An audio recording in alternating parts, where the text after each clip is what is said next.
Hi everyone, আজকে তো 24 জুলাই মানে উল্টো রথ। আর আজকের ব্রেকফাস্টটাও না খুব সিম্পল ছিল, ওটসের স্মুদি। সকালবেলা স্নান টান সেরে আমি তো একটু স্কিন কেয়ার করে নিচ্ছি। স্কিন কেয়ার মানে ওই toner, moisturiser, lip balm, that's it. আর একটু বডি লোশনও অ্যাপ্লাই করেছিলাম। আমার না অনেক দিন ধরে খুব সুইট ক্রেভিংস হচ্ছিলো, সো আজকে আবারও ওই ওটসের ব্রাউনিটা বানিয়ে নিয়েছিলাম। আর এটা তো এখন রেডি হয়ে গেছে। তারপরেই তো দুপুরবেলা আদ্রিতকে লাঞ্চ করাতে বসে পড়েছি। আর ওকে লাঞ্চ করাতে বসার সিনটা কিছুটা এইরকম, একবার খেয়ে দুবার উঠে পালিয়ে যায়। ওকে লাঞ্চ করিয়ে নিজেও লাঞ্চটা করে নিলাম। তারপরেই দেখো এই দুটো ছোট্ট কাঠবিড়ালি আমাদের জানলায় চলে এসছে। আদ্রিত তো ওদেরকে ধরার জন্য পাগলই হয়ে গেছে।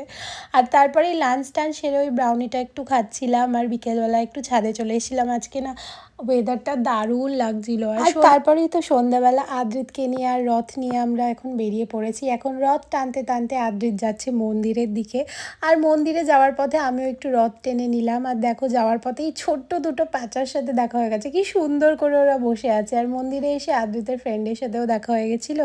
আর তারপরেই তো মন্দিরে ভোগ দিচ্ছিল, সেই ভোগটাও নিলাম। আর মন্দির দর্শন করে এখন মন্দির থেকে বেরিয়ে আমরা একটু আইসক্রিমও খেয়ে নিয়েছিলাম। এখন তো বাড়ি যাওয়ার পালা। তোমাদের সাথে দেখা হচ্ছে নেক্সট ব্লগে। টাটা।